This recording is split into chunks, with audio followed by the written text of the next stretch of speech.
Alright guys, this is going to be part 2 of the axe handle replacement. I had to clear some memory from my camera device, but anyway, yeah, so I bought this handle, and on part 1 I talk a little bit about prepping it for putting it on, but you could actually make a handle if you had some hardwood and some time and patience. You could make a handle. I like the old iron heads because they're, good quality metal. And I'm going to save $1 because I don't have to go out and buy a whole axe. The handle was $5. It was like $4.99. You could probably get them cheaper than that, or if you make it yourself, you could probably do it for free. But anyway, I'm going to continue here. I'm just going to drive it on a little further if I can. It's starting to get tight, but I just want to make sure it's on as far as possible.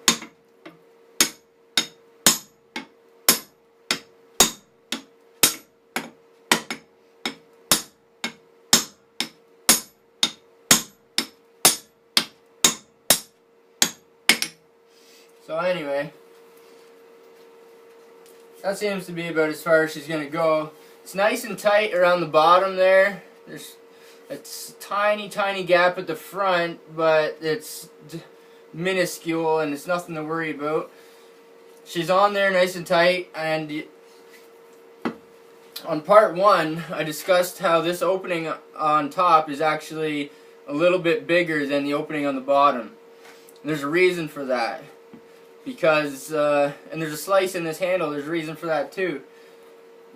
What you need to do is put a wedge in here. I've got an aluminum wedge, and it's a Christmas tree taper. It's got cuts, so once you put it in, it can't back out.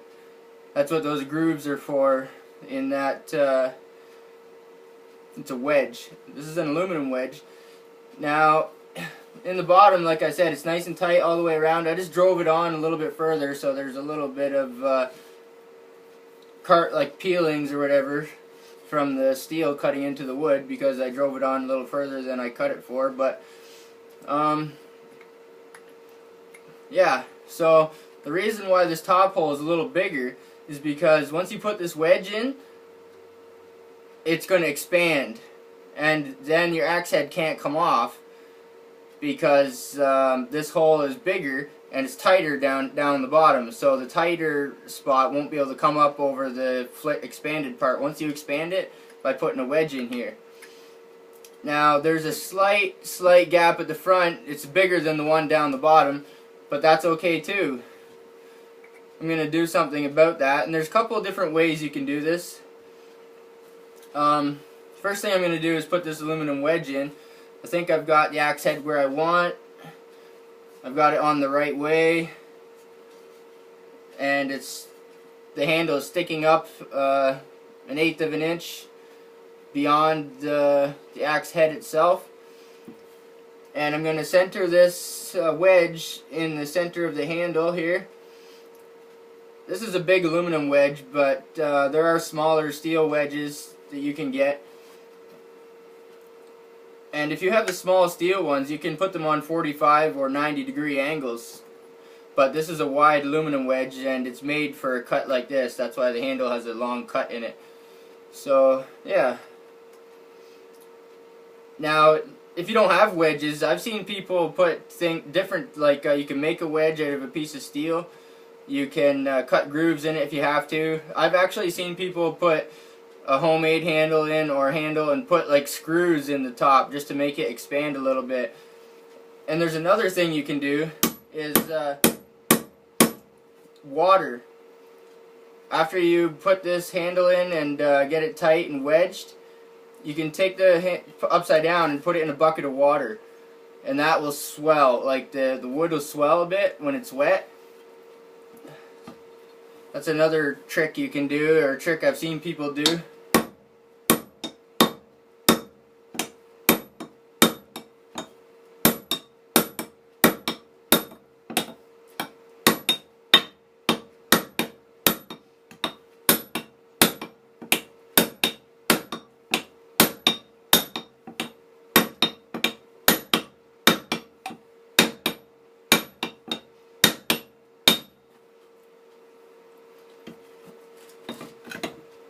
My wedge is in there pretty much flush now with the handle.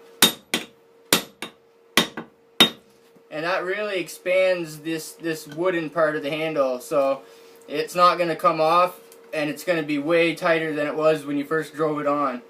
So since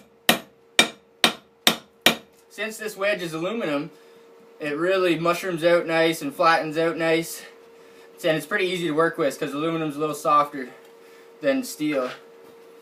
So now, if this was a real good fit, it is a real good fit on the bottom here, which is perfect. But on the top, it's not a real good fit. You can do a couple things about that. Like I said, you can put it in water.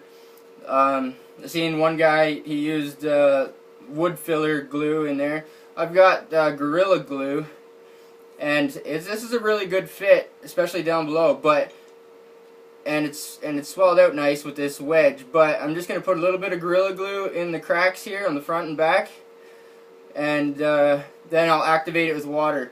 Gorilla Glue needs to be activated with water anyway. You have to use water to make it work, and the water helps the wood swell up like I was mentioning before. So yeah, I've got this. This will probably work just dandy the way it is now, but just to make sure, for an extra precaution, I'm going to put Gorilla Glue in there, get it wet, or maybe I might even submerge this whole end in water, so that'll swell the wood, and yeah, it'll give me a super awesome fit, and that's about it.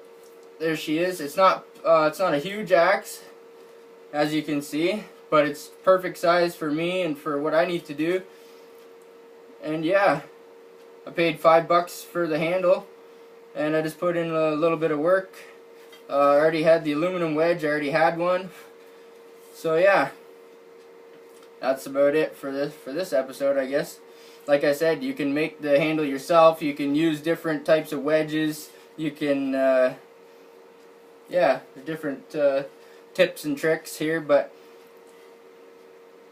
I sharpened this up because it was an old iron axe, or an old iron head, and I like old iron. So I just put an edge on it, and I think it's pretty much good to go. I might put one of these Mr. John 613 stickers on here too.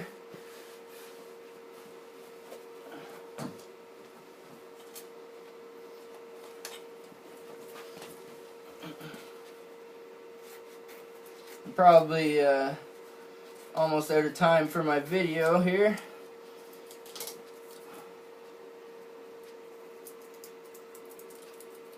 I do have a video of how to apply these decals. I had these decals custom made at a swap meet car show. I don't know how good it'll stick to a handle of a tool, because you're constantly using the tools, so you're constantly wearing the handle. The handle is like one of the biggest wearing parts, because you're constantly grabbing on it. So this sticker might not last long, but I'm going to try it anyway. I usually rub them in real good before I peel the final layer off.